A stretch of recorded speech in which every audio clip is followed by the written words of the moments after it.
afternoon and welcome to this week's edition of Halftime Talk. I'm delighted to be joined by Rachel Ziemba, an Adjunct Senior Fellow for Energy, Economics and Security Program at the Center for a New American Security. Welcome, Rachel. Thanks for having me. Rachel, let's kick off a little bit in the somewhat the bigger picture. Get your thoughts on, take it right out of your title, right out of the center. How significant an energy security crisis is the world in right now? We can always make a lot of the headline noise. I keep telling my kids, you think it's bad now? Thank God you didn't live through a Second World War. I mean, we forget quickly that history is dramatic. How bad do you think, how serious a context is the current energy security crisis? So I think it's quite a serious one. It's probably not like a full World War sort of resourcing situation, but I think there are elements of the history that rhyme with circumstances and changes we were seeing in the 1970s. I, of course, was not tracking the oil markets at that time, so I like to learn from people who were. And of course, there are probably even more institutions that were being created and reshaped at that time, perhaps, than we face now. But I think what we're seeing is both an attempt to really use sanctions as a weapon to sort of, reshape not just small economies policy choices or medium-sized ones, but quite large ones. G20 members were also, and we're seeing reformulation perhaps of supply chains, not only in energy directly, but also the legacy of the pandemic. And then we're also seeing this sort of wave of climactic shocks that are really putting pressure on a lot of renewable power systems, particularly hydroelectric and otherwise. And so I think some of what we're seeing right now is the confluence of some of these different factors coming together. And at the same time that as a global economy, we haven't really recovered from the pandemic fully. Now, I know it may seem like most parts of the world are out of that, but I think we have both significant supply constraints, but also uncertainties on demand, particularly in China, I would say right now, which is the country that still persists in doing generalized lockdowns. And so some of the pullback in the oil markets we've seen since, in the last couple of months has really been a story of weak Chinese demand. It's also been a story of, sort of stronger supply and a story of the market working in the sense of high prices bring redirect flows. But so that's sort of the oil market. Where the natural gas market is concerned, before we get to get down into the weeds of that, just staying with the sort of historical context of the big picture, if you like, sure. That this seriousness of this energy security, energy crisis at this present window of time is kind of an event that was inevitably on the conveyor belt, and perhaps the war, Russia's invasion of Ukraine, has kind of accelerated in the sense that this transition from a essentially hydrocarbon universe to a more diverse fuel mix was always going to be turbulent. But perhaps the direction of flows that were coming so quickly, America exporting 5 million barrels of oil to Asia or to Europe and gas. So the direction of travel has suddenly shifted. But ultimately, the chaos from the transition was always going to be present. My question to you is: is this a man-made energy crisis at the moment, or is it actually a supply crunch? Because it does seem like we have enough energy in the world; it's just not going in the right places. I mean, your thoughts on that? Yeah, and I think I think it's some of both. I also think the question mark is man-made and when was it made, right? Because I think there are people who would look and say, well, the real problem was the sort of rhetoric around not investing in the energy, in fossil fuels over the last 5+ years. underinvestment. That's definitely a line that a lot of oil producers would highlight, and I have some sympathy towards. There And was sort still of a, not, right? Still and not. still not. I think there's varied stories. There's areas where where investment is going in, but the energy sector faces the same labor shortages and supply chain shortages that some others face, and maybe even more so given the need for technical engineering expertise and the like.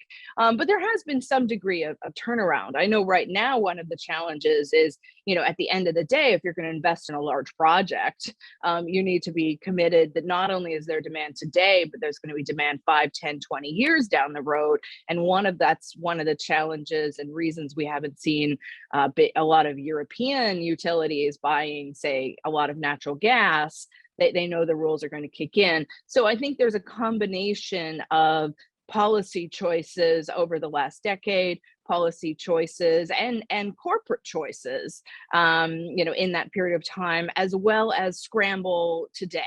Now, that being said, I also think that there are political choices in some of the countries where there are cheaper resources that also sort of try to sort of phase out slowly their sort of production to try to maximize the price. So I think it becomes a complicated story. But yes, if you look at those choices, I mean, that's quite an interesting and very significant point, because if you take the historical echo reference to the 1970s, choices, I mean, different dynamic, but comparable. You're saying it wasn't the Russian embargo at that time, it was the Middle East Arab embargo on sending oil to the West, but similar consequences of shortage and reaction. So what happened? We had the IEA was created, the need to have strategic storage, which was created. Every country had to have 90 days, every OECD country, 90 days of storage. We had more efficient cars because we needed to be able to drive further on the. So there was a lot of sort of positive policy decisions at the time out of the shock of that moment. Inevitably, inflation came with it and all the other nightmares. But in this instance, are you seeing the right choices being made? Is this crisis, like most other, presents opportunities? Are we taking the right choices to take advantage of the opportunity at this difficult time? I think not enough, partly because, even you can look back at history and say that there are sort of attempts at sort of short-term responses and longer-term ones. I think the severity and sort of dynamics of price in certain elements in certain regions, particularly Europe, have gotten to a point where there's a need to have short-term responses that both make it more difficult to sort of manage supplies around the world, but also the sort of understandable political pressures to cushion individuals, to cushion households and businesses, right? Because they don't want to have all power-intensive sectors leave Europe, particularly at a time when we've seen, because of the pandemic, if you're reliant on other supply lines for key inputs, that can be blocked for many months. But I do think, as an economist, we, sort of often have reaction against, sort of subsidies or price caps or other dynamics, especially if that means that you don't have a demand response or potentially even a supply response. So I think balancing it here, makes sense. I think also, to go back to a point you alluded to earlier, there's a question mark about whether our runway and sort of transition point of where we sort of need to be going, there's still a lot of disconnects there. And so I think that's somewhere something that we're seeing, very much in that context. There is, I think now, some element. We have seen consuming countries came together to do a joint SPR release using those elements. Now, that's something that, of course, producing nations did not take, very kindly to. They had their own concerns about how much of a supply shock there was really. We're seeing, I would say, some ideas coming out of Europe of trying to make sure that those countries don't bid up the price against each other. It's all, but so I think the bottom line that I would say we're seeing now is a new phase of a lot more comfort in developed economies as well as emerging markets, with more government involvement in sourcing, in sourcing energy and managing and allocating. And some countries have a lot of experience in that, and others do not. And you end up with a lot of distortions out of that. And it's not just a story of 2022. I would say some of this has been building definitely since the beginning of the pandemic, but even before that. But I think it leads to a lot more sort of political actors on all sides of the energy supply chain. If you take that piece of, i.e., the Ukraine, Russia's invasion of Ukraine, and the all of the ripples in the pond that have come from when you throw a boulder that size in the water, but the trends that were already in place that are now being more pronounced and will be this week, that one of them is the sort of division of the world, the geopolitical shift of the rise of China, Russia trying to be continue to be a player, the sort of friction between China and the US at this time obviously predates COVID, predates the Ukraine conflict. Was a defining characteristic or factor in the Trump presidency as the US and China faced off. Now that seems to be a layer on top of this layer of this energy crisis. And the question ultimately is, how are they interlinked? And one of them seems to be, as this face-off between China and the US becomes more fractious, in the middle of it is a very large pot of US dollars. We've seen the US, the West, the US cut off the Russians' access to their big pot of US dollars reserves they had. And now China has 3 trillion of them, whereas Russia had 600 billion of them or something like that, not an insignificant amount. But my question is, how big a factor is that in this moment when you put the layering of a sort of emerging global Cold War on top of this energy crisis and this big pot of gold of this US dollar holding that the Chinese have? Sure. So I think it's important both to look at the savings that China has, right, which is this sort of pot, but also what currencies are being used in, sort of in transactions, right? And so one of the things that's been a challenge for any currency, let's take the Chinese currency at a global level of really challenging the dollar, has been both a reluctance of the Chinese to let other countries control demand for their currency, and that's still an issue, but also what assets were there for foreigners to buy. Now, of course, we're in a circumstance, there's a lot more Chinese debt available if you're willing to be onshore. But for many years, and it's a problem for Europe too, for many years, there just wasn't as much debt out there for people to buy in different jurisdictions, or it was fragmented. And, and so they didn't really rival the sort of liquidity and depth of market. So now of that sort of 3 trillion, sort of close to half of that is probably in US dollars. There's others that are in euros and other currencies. But I do think, I've long thought that really trying to monetize, but militarize those sort of pots was a version of mutually assured destruction. Right. So, China, if they really tried to sell off those US dollar assets and really tried to move beyond it in global dynamics, then their currency would appreciate, which they don't necessarily want for trade reasons. And of course, the US Fed has experience in buying a lot of treasuries very quickly. It has its own sort of costs and impacts on inflation. But I do think a lot of countries, China included, are taking this lesson, that a couple lessons. One, that there may be more unity across G10, G7 currencies than they might have thought. So like for Russia, diversifying into the Canadian dollar or British pound didn't help them at all. Diversifying into Chinese renminbi helped them a bit, but it's not a very liquid currency. That being said, right now their major trading partner is China, so it's not the worst thing to have renminbi. What I But think we're was seeing. that choice? I mean, you talked earlier about choices in Mhm. reaction to this window of time. The choice to confiscate or freeze the Russian foreign currency reserves, the U.S. dollar foreign currency reserve, and the possible dominoes that fall from that.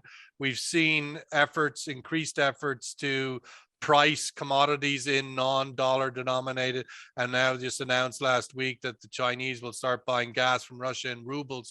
I'm just wondering your perspective as a choice at this moment in time with this energy crisis, and given how much the sort of commodities and energy underpins the dollar, that choice, was it a wise one? Was it a known goal? What are your thoughts over the midterm? Bit early to say, but to speculate perhaps. Yeah. So I think what we're seeing right now is a lot of countries being wary of being boxed in the future by the US weaponization of the US dollar, right? Which has been really a key cornerstone of US foreign policy over the last couple of decades, but has really reached a zenith more recently, right? Sort of operationalizing towards, Iran some years ago.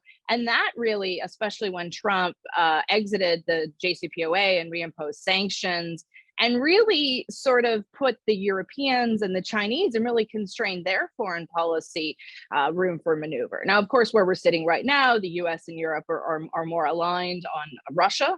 At pains to stay very aligned. But I do think we're sort of seeing splintering in some of the payment systems. We're also in the energy markets potentially seeing a circumstance where there are more extensive competing prices. Now, at this point, it matters if China pays in renminbi, both because that sort of starts to increase, liquidity. But what also matters is, do you actually start to have a shift in how natural gas is priced? Now, natural gas still priced very regionally at this point. LNG has made it more globalized, but we see the persistent differences between Henry Hub and European TTC. So it makes sense to me that that's somewhere we see more experimentation than with the oil price. But ultimately, I think one of the challenges in targeting very large countries is that even though countries lose out creating these new systems in the short term, they want to preserve optionality and keep things open in the longer term. And that could reduce US and other countries' leverage over time. It also could make it much more difficult to assess what supply, demand, and price really are in some of the energy markets, just because you might have competing prices. Now, not only is there a question of, could you actually get liquidity from some of the renminbi denominated contracts or the dirham denominated contracts and others, but also this issue of how, as the energy price caps, the oil price caps on Russia come to play, could you end up with not just a price for Urals oil, but real bifurcations or multifurcations of price on the global market, which might be good for arbitraging traders, but are not necessarily great for consumers and definitely not for those who are trying to plan for the longer term. If we go down that pathway, of course, one of the pieces of that puzzle, that dollar puzzle, is here locally in the Gulf and the Middle East, that where all of our currencies here are pegged to the US dollars, principally based on their main product, their commodity that they sell, which is oil priced in dollars. Do you see any fracture potential there, as we've seen that obviously the Gulf states get a lot closer to China. China's their biggest customer, and the closer to Russia, as this sort of emerging Cold War, this emerging geopolitical shift. Where do you see the Gulf states moving within that, and where do you see all of their dollars and their peg to the dollar? Any fragility there?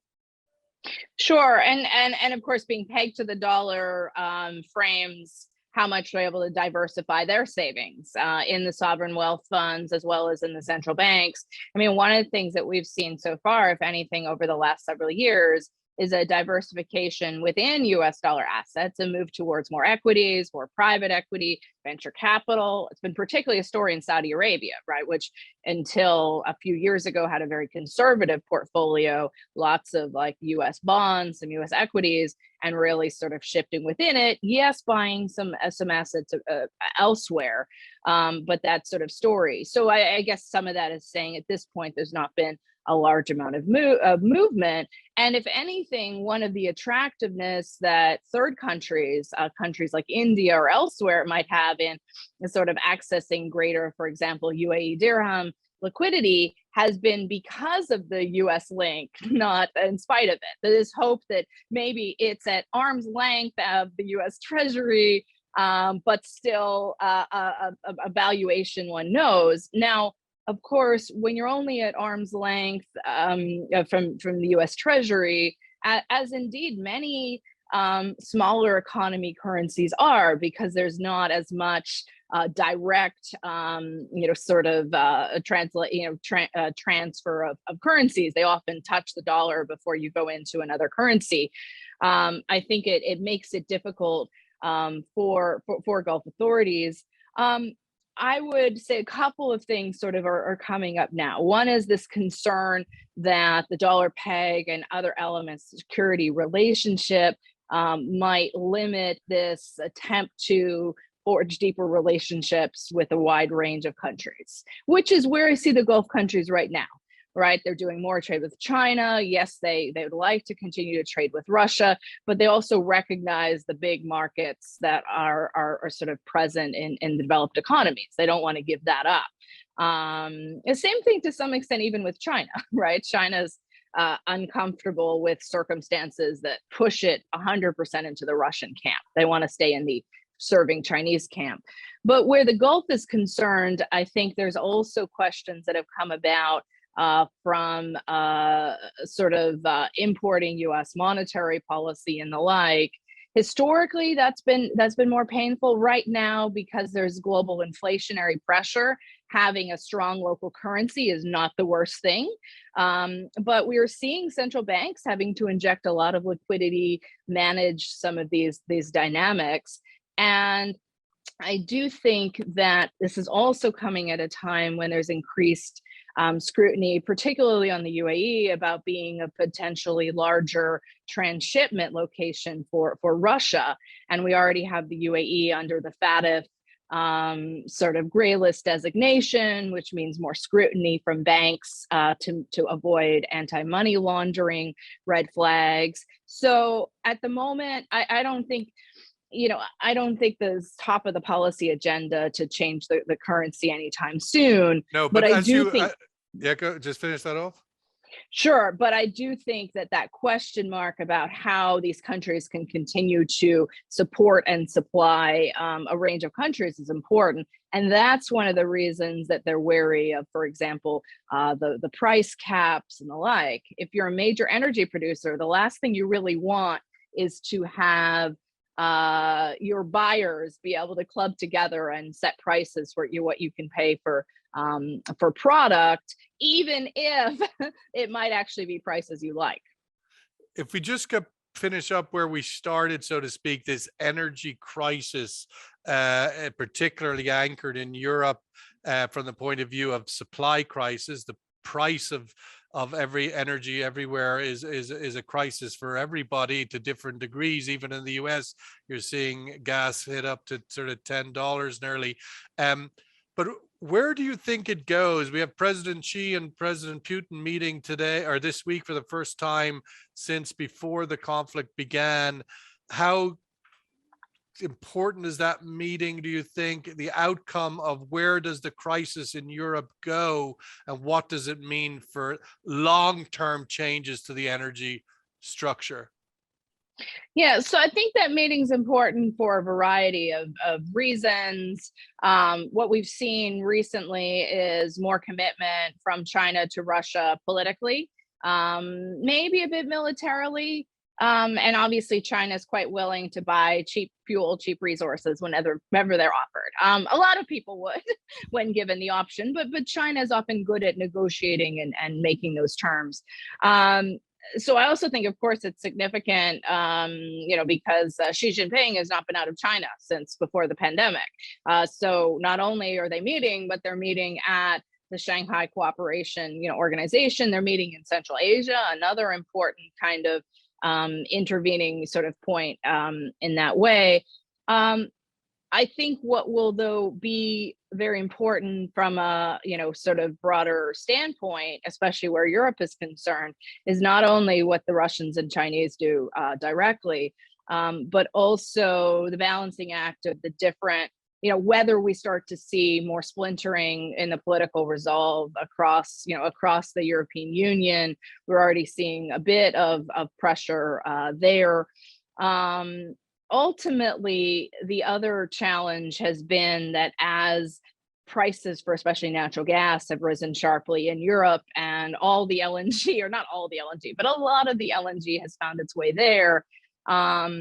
Sort of not only is there the question mark about, well, how do you actually pay for that once you have it, but also it potentially helps to widen the gaps and uncertainty between emerging and developed economies, and almost increase the incentive for countries like Turkey, for sort of others as well, to act as intermediaries, with Russia, with other elements. And I think it also makes it even more difficult. All of this makes it even more difficult to come to global consensus on the sort of longer term transition targets and how that is distributed. I mean, when you take that point that you made as the importance of this meeting, I mean, when they last met, of course, there wasn't the backdrop of a war, an invasion of a country, one of the other.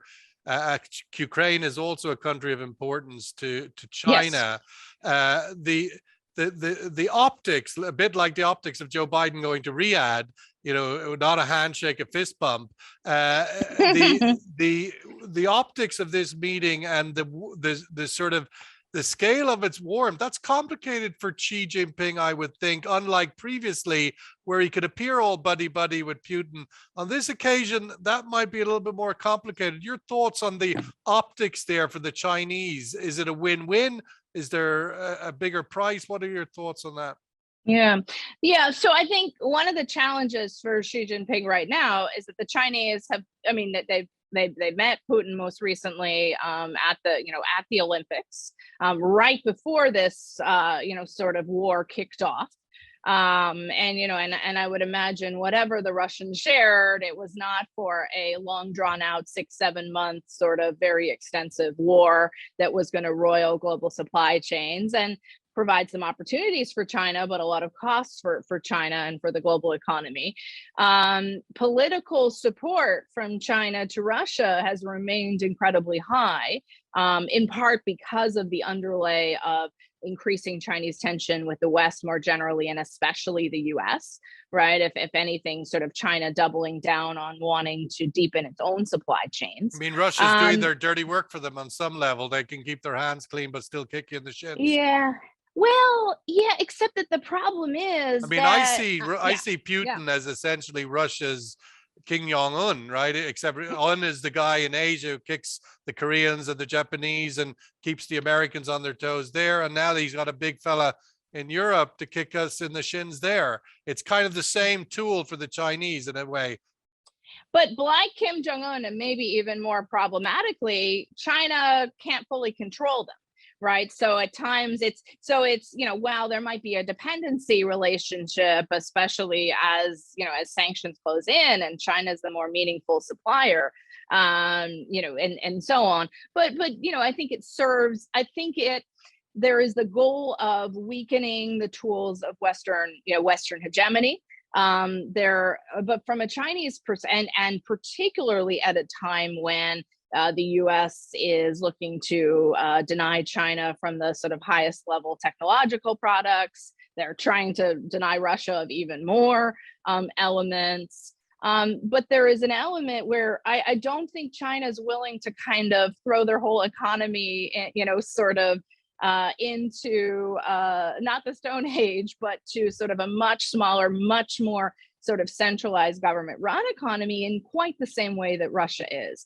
There is a willingness to kind of trade away long-term supplier status that Russia seems to be doing every day now, that I think the Chinese might be willing to jeopardize some of their trading relationships, but not all of them to the same extent. There's still a dynamic where there's a bit of a circular story of China increasingly getting cheap resources from Russia and maybe from others, turning around and then being able to sort of export to the United States, export to others. So there's more of a balancing act. Plus, I think some of the dynamics domestically within China, especially the property market, especially other issues. So I think it serves some of their purposes, but it's not a full on. They weren't expecting to grab a tail of a tiger with rabies. They just thought it was a tiger or a bear or whatever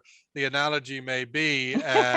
And you would imagine that that's the Chinese never seem comfortable when things are turbulent and unpredictable, and inevitably You got it. you grab Putin's tail. He's the most turbulent and unpredictable fellow on the block. But we could talk all day. Rachel Ziemba, Adjunct Senior Fellow at the Center for a New American Security. Thank you so much for being on this week's Halftime Talk. My pleasure. Thanks for having me.